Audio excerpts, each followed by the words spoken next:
Bonjour à tous, bienvenue sur la chaîne Le Brûlant. Aujourd'hui, deuxième volet d'une série de vidéos sur la culture de la noix. Alors dans la première vidéo, mon ami Michel nous présentait le process de transformation de la noix. Je vous mets un petit encadré ici si vous n'avez pas vu la vidéo. Allez la voir, c'est très intéressant. Et aujourd'hui, Michel est de retour, on est sur ses terres et il va nous parler de la façon qu'il a de cultiver la noix en bio. Michel, on se trouve dans une noyeraie. Oui, Comment on appelle ça, une noyeraie? oui, Voilà. oui. Et aujourd'hui, deuxième volet, donc tu vas nous présenter ce que c'est pour toi. La culture de la noix, donc pas en bio, mais en naturel. Oui, en bio, voilà, de qualité. Écoute, bonjour, chers voisins, amis, etc. Tu es le géo, trouve tout du coin. Bon. Alors effectivement, ici nous sommes donc dans le Lot, donc qu'on appelle aussi le Quercy. Donc on est au nord du Lot, à la limite de la Corrèze. Et je suis né ici, dans cette petite ferme familiale où mes parents, mes grands-parents étaient éleveurs, polyculture, on cultivait du tabac, etc. Donc ça c'est le tabac, petite parenthèse, c'est pour faire mourir les gens plus rapidement et faire travailler donc les industries chimiques, les centres hospitaliers, etc. Bon, et avec des produits chimiques que je ne t'explique pas. Donc j'ai eu une formation que je croyais brillante où on m'a expliqué qu'effectivement il fallait enrichir les industriels chimiques. Et Geneviève, mon épouse, qui est agricultrice, un jour m'a demandé pourquoi je voulais désherber. Parce qu'il fallait éliminer l'herbe. C'est dangereux l'herbe. Et alors maintenant c'est le contraire. Non seulement on ne l'élimine pas, mais en plus on la nourrit. Et on la nourrit grâce à deux hommes extraordinaires qu'on a rencontrés. Le premier s'appelle Marcel Mézy et il a inventé il y a plus de 30 ans un produit naturel qui s'appelle le bactériosol, le bactérolite, qui est en fait un semis de micro-organismes qu'on épand au sol, à la volée qu'on appelle, c'est-à-dire on ne touche pas le sol. Alors on ne le voit pas là parce qu'on l'a épandu il y a 3 semaines, donc c'est tout un tas de bactéries, de champignons qui font que le sol est de plus en plus fertile, premièrement. Deuxièmement, la deuxième personne importante qu'on a rencontrée, c'est Éric Petiot, qui a écrit pas mal de livres, on les a tous lus, sur comment soigner les plantes, enfin, faire vivre les plantes, nourrir des plantes, j'aime bien ce terme, naturellement, avec des infusions d'ortie, alors des infusions d'extrait, etc., etc. Voilà. Donc, nous semons des féveroles, tu vois, elles ont été semées, alors tu as peut-être filmé quelques graines là qui sont en train de germer, elles ont été semées il y a 3 semaines. Comme celle-là. Voilà. Alors on les sème à la volée, c'est-à-dire avec un vieil épandeur, Oui. et elles tombent sur le sol et elles poussent, voilà, toutes seules. C'est-à-dire que tu n'as même pas besoin de les planter. On n'a pas besoin de labourer, alors je ne vais pas faire le débat sur le labour ou pas le labour, ou sur chaque fois qu'on touche le sol, on diminue la fertilité d'un sol. Voilà. Donc la vie d'un sol, c'est ces micro-organismes, les mycorhizes, les bactéries, les champignons, tous les insectes, etc. Donc pourquoi les féveroles? Parce que c'est facile à semer. On les sème à peu près mi-octobre, quand la lune est favorable, parce qu'on croit à l'influence de la lune et des différents astres. Et naturellement et gratuitement, elles poussent. Et la photosynthèse, mais c'est une merveille la photosynthèse. C'est la capacité qu'ont toutes les plantes sur la planète qu'on n'a pas encore détruite, de capter du CO2, donc déjà de diminuer le réchauffement climatique, et de transformer ce gaz carbonique, de fabriquer des sucres, donc capter du gaz carbonique et de l'eau pour fabriquer du sucre et de l'oxygène. C'est une merveille. Mais qui nous en parle dans les médias? Qui nous en parle à la télévision? Je regarde pratiquement plus la télévision parce qu'on ne nous parle que de catastrophes, que de Covid, que de tuberculose, que de varicelle, enfin, etc., que de politiciens, que de politicos qui nous font des beaux discours. Mais qu'est-ce qu'ils font concrètement? Qu'est-ce qu'ils font concrètement? Ben nous, voilà, du concret, c'est ça là. C'est ça. Oui. Donc, bactériosol, féverole, et troisièmement, Alors attends, la févrole, en fait, c'est une sorte d'engrais vert pour toi. c'est pas une sorte d'engrais vert, c'est un engrais C'est vert. un engrais vert. C'est-à-dire, non seulement il y a la photosynthèse que toutes les plantes font, par contre, toutes les fabacées, la famille des fabacées ou des légumineuses, c'est-à-dire les féveroles, la luzerne, en fait, toutes les légumineuses ont une capacité extraordinaire, c'est de fixer l'azote de l'air. Il faut savoir que l'air contient 80% d'azote. Oui.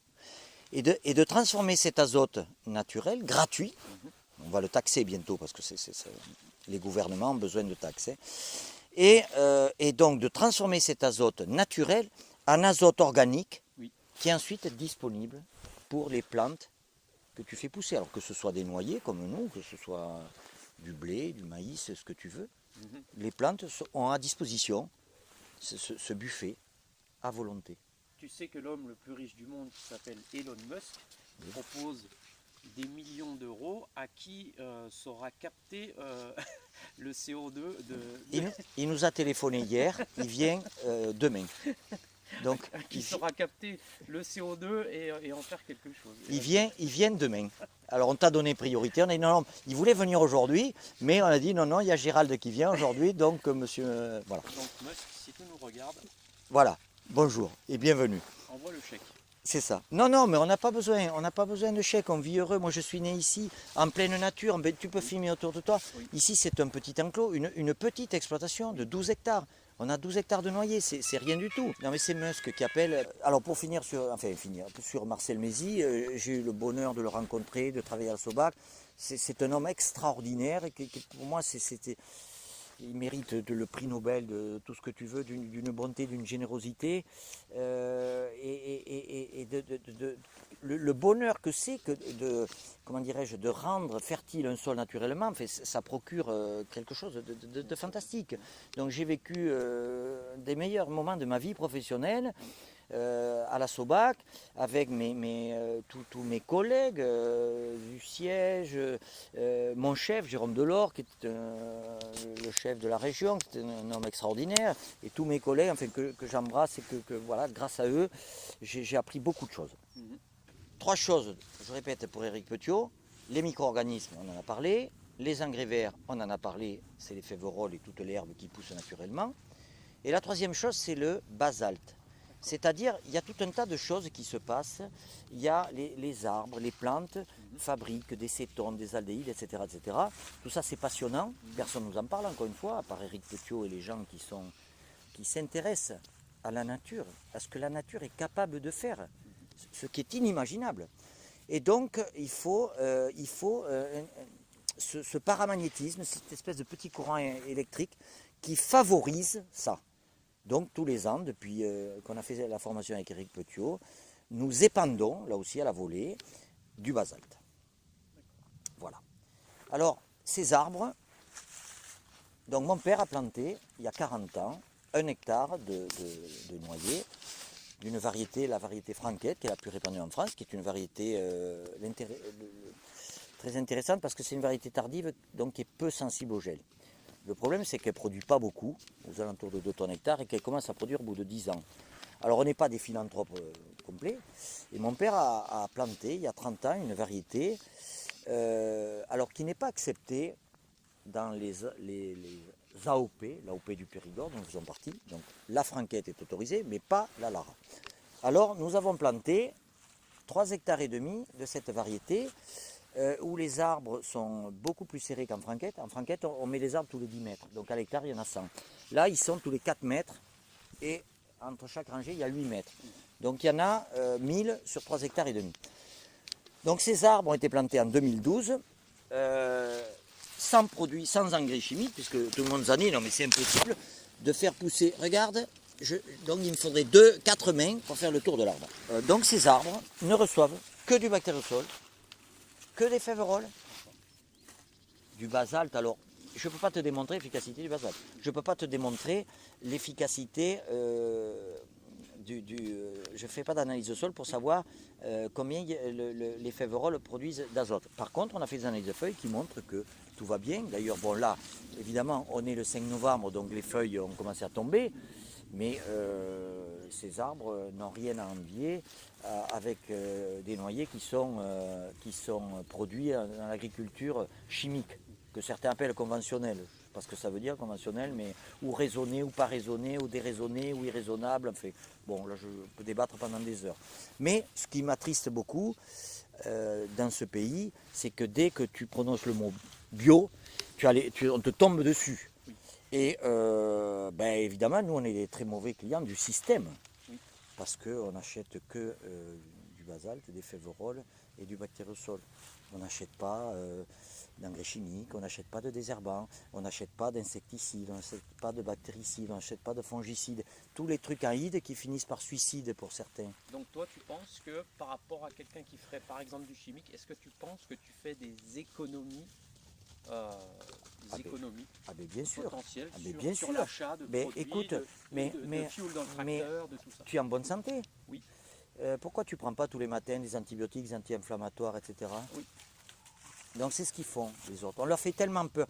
Mon père, chaque fois qu'il allait au négoce, il était tellement stressé que chaque fois, il revenait avec un bidon de quelque chose. Oui. Bon, on est dans ce système. Il faut avoir une belle voiture, il faut avoir une belle maison, il faut avoir un beau canapé, une belle télé, etc. Il faut prendre l'avion. Pourquoi on est dans des endroits magnifiques? Bon, voilà. Donc moi je constate que, moi je suis hyper heureux, je remercie Geneviève, mon épouse, qui est elle l'agricultrice. Moi je ne suis que son porte-parole, sa muse, son mentor, enfin voilà. Mais je suis, puis parce qu'on va voir après la qualité des noix. Oui. Et comment on vend nos noix et comment le contact direct on a avec nos clients qui nous disent mais on n'a jamais mangé des noix aussi bonnes. Alors des fois comme je suis modeste et génial, je me dis c'est grâce à notre talent. Ben non, malheureusement ce n'est que la nature qui fait ça. Alors, est-ce que c'est l'exploitation de ton papa? Oui. Et c'était quoi, lui, sa manière de cultiver la noix? Ben lui, il faisait comme tout le monde, il désherbait. Oui. Il désherbait pour éliminer l'herbe sur le rang. Oui. Bon. Ensuite, il mettait des engrais chimiques. Oui. Alors lui, il en mettait 2 fois plus que les autres. Parce qu'il voulait être plus fort que les autres. Alors moi, je voulais être plus fort que lui. Et donc, il mettait 2 fois plus de tout. 2 fois plus de désherbants, 2 fois plus d'engrais, 2 fois plus de tout. Bon. Alors, ils produisent encore. Je ne sais pas combien de temps ça va durer parce que moi, je suis convaincu que ces arbres qui ont des sols vivants, le système racinaire qu'on ne voit pas extérieurement se développe mieux, que ces arbres qui n'ont pas de produits chimiques, ils vivront plus longtemps. Alors, il y a un voisin qui m'a dit, parce que bon, le but quand même de l'agriculture, c'est de vivre de ce métier. Oui. Bon. Et de nourrir les hommes. Et de nourrir les hommes. Donc il y en a qui pensent et qui disent que c'est grâce à l'agriculture chimique qu'on nourrit la planète. Et que l'agriculture naturelle ou bio, enfin ce que tu veux, ne peut pas venir. Ce qui est faux. Mais bon, tu comprends que ça arrange le système. Bien sûr. Voilà. Alors pour sortir de ce cercle vicieux, il faut montrer qu'on produit. Donc j'ai un voisin qui me dit, donc déjà, quand tu es bio, le passage de l'agriculture chimique à l'agriculture bio nécessite ce qu'on appelle 3 ans de conversion. Bon, pour que les sols se vident de leurs produits chimiques, etc. Bon. Donc tu peux avoir des pertes. Les arbres ont été habitués à être perfusés, donc forcément, tu leur dis du jour au lendemain, moi je ne vous perfuse plus, parce que c'est comme les Romains, ils bouffaient allongés. Bon, pourquoi pas? Tu vois, c'est pas tout à fait le même esprit. Donc là, on habitue les arbres à se nourrir eux-mêmes, au lieu de les perfuser. Donc ça demande, voilà. Donc tu peux avoir, voilà. Donc je pense que les choses, il faut les faire petit à petit, il faut les faire comme on le sent, mais il faut quand même, quelque part, quand je vois Marcel Mézy, quand on a rencontré des gens comme Marcel Mézy, comme Éric Petiot ou d'autres, eh bien, ils t'expliquent que les choses se font.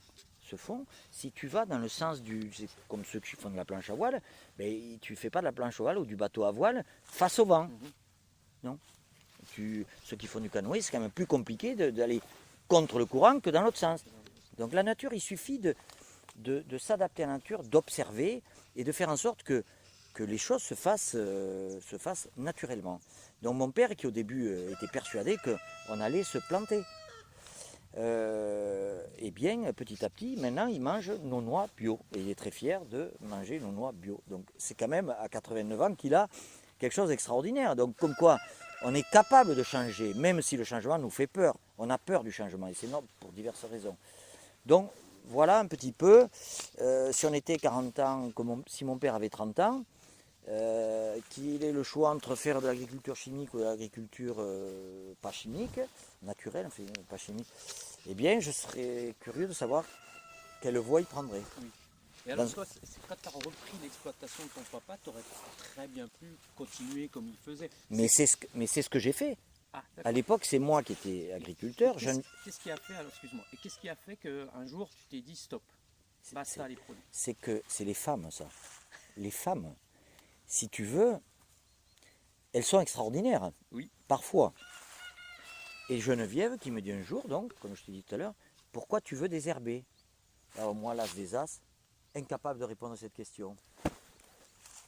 Et donc, de temps en temps, j'ai dans le cerveau, le peu de cerveau que j'ai un gyrophare qui passe, et quand l'éclairage est au bon endroit, des fois j'ai des idées, mais des fois alors ça tourne, et donc j'ai toujours pas la réponse. Et petit à petit, eh bien, chaque année, chaque mois, en permanence, on se pose des questions, comment améliorer notre façon de produire et vivre sur une petite exploitation en produisant des produits de qualité, naturellement. Pour qu'on comprenne bien, Michel n'est pas un illuminé. Non, Michel mais c'est oui. tu as quand même un diplôme d'ingénieur. D'ingénieur en agriculture, Voilà. et c'est ça que je trouve terrible et lamentable, c'est que... Parce que souvent ceux qui font du bio ou des choses un peu comme tu dis avec... bon, on va parler d'électroculture ou comme tu veux, hein, oui. de trucs. Il y en a qui disent que c'est un peu trop ésotérique et que finalement vous êtes des illuminés. Oui, mais effectivement, quand j'ai discuté avec des gens qui sont en biodynamie, tout ça, moi qui ai reçu cette formation cartésienne, il faut quand même savoir qu'au conseil d'administration des écoles d'agriculture, il y a des industriels chimiques. Oui, et donc lobby. Faut, à un moment donné, bon, on peut être contre la réforme des retraites, contre les gilets jaunes, contre la Covid, contre la tuberculose, mais enfin, qui nous le dit ça, qu'il y a des industriels dans les conseils d'administration des écoles d'agriculture? Pourquoi ils sont là? Un jour, je me baladais à Paris, je passe devant le ministère de l'Agriculture, il y avait une Ferrari immatriculée en Suisse, garée devant le ministère de l'Agriculture. Bon, faut... Hein? Michel, est-ce que tu peux nous parler, est-ce que, vu que tu as connu le avant, la façon qu'avait ton père de cultiver, et la tienne, est-ce que tu peux nous parler du constat que tu fais? Et celle de Geneviève, on est deux. Oui, pardon, on est excuse-moi. deux, Oui, surtout Geneviève. celle de Geneviève. C'est elle. Désolé. Et on m'a dit qu'il faut donner le pouvoir aux femmes. Oui, oui, elle m'excusera Oui. en voyant la vidéo. Est-ce que tu peux nous parler de ton constat voilà, sur l'écosystème? Qu'est-ce que tu as vu par rapport, toi qui as vu avant et après, quel est ton constat sur le changement de l'écosystème de tes champs de noix? Alors, donc effectivement, comme je te disais tout à l'heure, l'importance de Geneviève, des femmes. Ici, la commune de Saint-Michel-de-Bagnères est une commune exemplaire, puisque sur 11 conseillers municipaux, il y avait 6 hommes par inadvertance et 5 femmes. Un des hommes a craqué devant toutes ces femmes et a démissionné. Donc maintenant, il y a 5 femmes et 5 hommes, parité parfaite. Sauf que la maire est une femme, donc coefficient 10 au moins, la première adjointe aussi, donc on est laminé complet. Mais c'est pas grave. Ensuite, la commune a 2 labels de territoire bio engagé et un autre label sur l'environnement. Et les enfants, nos petits-enfants, nous, on ne pourra pas dire à notre petite fille qui a 6 ans qu'on n'a rien fait pour la planète. Alors, on n'est pas des exemples, etc. Mais tout ce qu'on fait ici, c'est on essaie de lui expliquer pourquoi on peut respecter et transmettre on n'est que des passagers ici, ça ne nous appartient pas. Bon. Donc, qu'est-ce qu'on a constaté? Eh bien déjà, il y a une phrase, je ne sais pas qui c'est qui a inventé cette phrase, que je trouve stupide, la nature est bien faite. Alors oui, si tu pars sur la nature est bien faite, tu laisses faire la nature, et c'est la forêt, partout. Bon. Sauf que, pour tout un tas de raisons, on a inventé l'agriculture dont le but c'est de produire et de faire vivre les gens de leur production. Alors, on est tellement laminé par les industriels qui nous ont donc fait croire qu'il fallait les enrichir, aller emprunter le plus possible, etc., que le nombre d'agriculteurs en France, enfin partout sur la planète, a été divisé par je ne sais pas combien. Et que donc il faut des grosses surfaces, des gros tracteurs, neufs, etc., pour vivre. Bon, c'est totalement faux, mais le résultat est là. Alors comme disait Coluche, il y a eu une sélection génétique d'imbéciles, puisque les meilleurs sont flics ou fonctionnaires à Paris. Je ne fais que répéter Coluche. C'est à vérifier. Voilà. Donc les autres, moi je suis parti, je suis revenu, parce que voilà. On nous a dit, voilà, le 12 février à 9h15, il faut mettre tant d'unités d'azote. Le 13 avril, il faut faire ça. Bon, et voilà. Et donc l'agriculteur, il se lève le matin à son calendrier, il dit oh, qu'est-ce qu'il faut que j'achète comme produit chimique aujourd'hui. Voilà. Bon, c'est un peu taquin. Hein. Bon, nous on ne fait pas ça, puisqu'on ne met pas de produits chimiques. Donc nous on a des sondes qui nous indiquent l'état d'humidité des sols. Donc les sols, c'est comme une éponge un sol. Soit il y a trop d'eau, soit il n'y en a pas assez, soit on est en zone de confort qu'on appelle. Donc nous avons l'irrigation et quand les sols ont besoin d'eau, on irrigue. S'ils n'ont pas besoin d'eau, on n'irrigue pas. Chose très importante. Parce que nous quand on a soif, on boit. Mais les arbres, c'est l'eau qui est dans le sol qui véhicule les éléments nutritifs, qu'ils soient chimiques ou qu'ils soient naturels. Bon. Ensuite, en ne touchant pas le sol, Michel Delmas un jour nous a dit ne touchez pas, le fameux Michel Delmas, que j'appelle Aristote, qui est très cultivé, etc. Ne touchez pas le sol. Pourquoi? Parce que chaque fois que vous touchez le sol, vous allez détruire de la vie du sol. Chaque fois que vous allez utiliser un broyeur à marteau, comme utilisait mon père, vous allez tuer tout un tas de bestioles. Par contre, si vous ne le faites pas, c'est le contraire.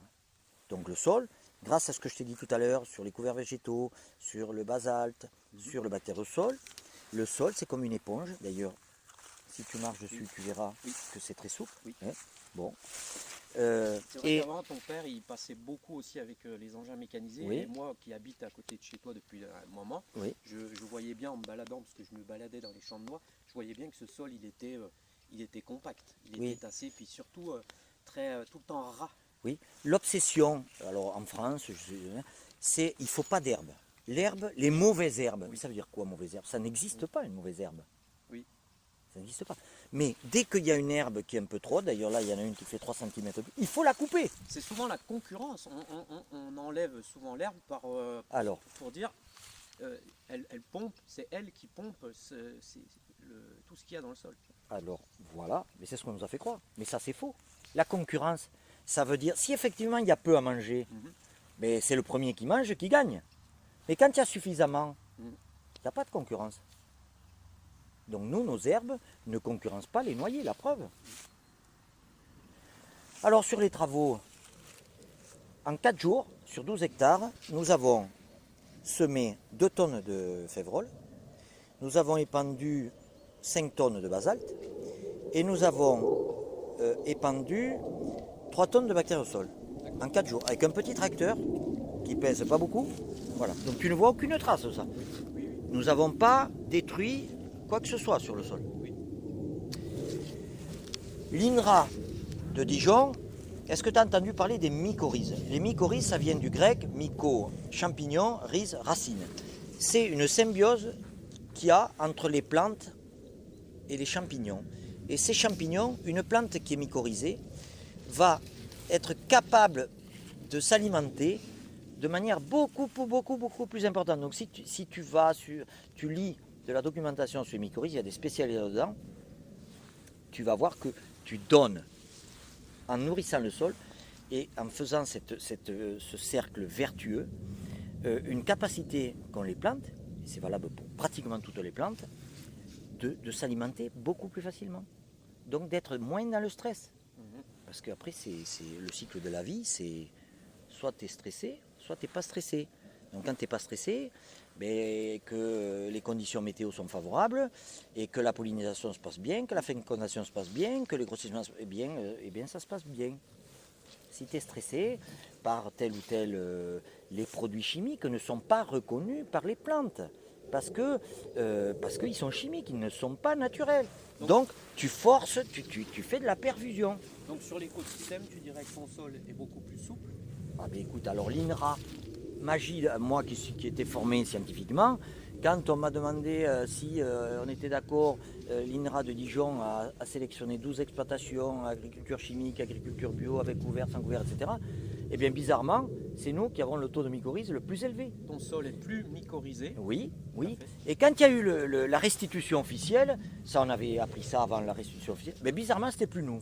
Donc je refais une parenthèse là aussi sur la pression des industriels. Alors moi ce que je constate, je me permets de le dire dans cette vidéo, je répète que j'habite à côté de chez toi.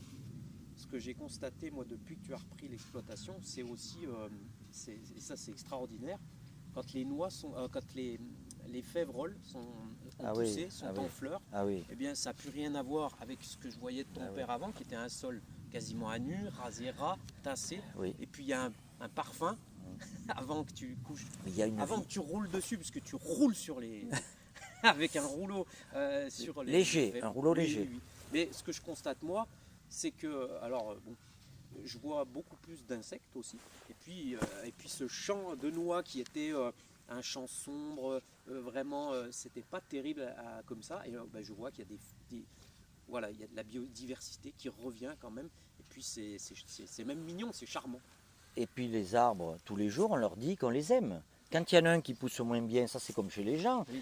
Pourquoi celui-ci, il pousse moins bien que celui-là? Alors on leur donne des avertissements.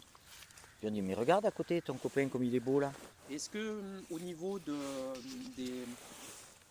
des attaques, par exemple, des maladies, des champignons, de tout ça, quel est ton constat sur le fait d'être passé en bio? Éric Petiot dit, et je pense qu'il a raison, qu'une plante, soit elle fait de la croissance, soit elle fait de la résistance pour effectivement lutter contre les différents parasites. Alors les parasites, ils sont fainéants. Ils préfèrent attaquer une plante qui est faible qu'une plante qui est forte. Donc quand tu vois des blés par exemple, des blés, on les a boostés. Moi j'ai rencontré quelqu'un que je ne vais pas citer bien entendu, je crois que la limite légale en France c'est 200 unités d'azote. Le gars il me racontait qu'il en mettait 300 ou 400. Alors le blé il pousse, puis après il tombe. Et puis la qualité, enfin encore une fois, tu ne peux pas avoir la même concentration qualitative dans un blé, dans n'importe quoi. Si tu as un jardin, est-ce que tu préfères manger des tomates que tu vas cueillir dans ton jardin ou des tomates qui sont produites je ne sais pas où au mois de janvier? Non mais on est devenu complètement... C'est incroyable quand tu réfléchis, mais comment ils ont réussi à nous formater pour nous faire bouffer n'importe quoi. Et nous faire croire que certains légumes étaient toute saison. Absolument. Sous des bâches plastiques. Absolument. Donc je me régale de voir des reportages sur des restaurateurs qui achètent des produits localement, et de saison. Mais enfin quand même, moi je suis né ici, quand j'étais gamin on vivait en autarcie ici, on avait des cochons, on avait des poules, enfin, etc. Et on mangeait ce qu'on produisait, et il n'y avait aucun problème.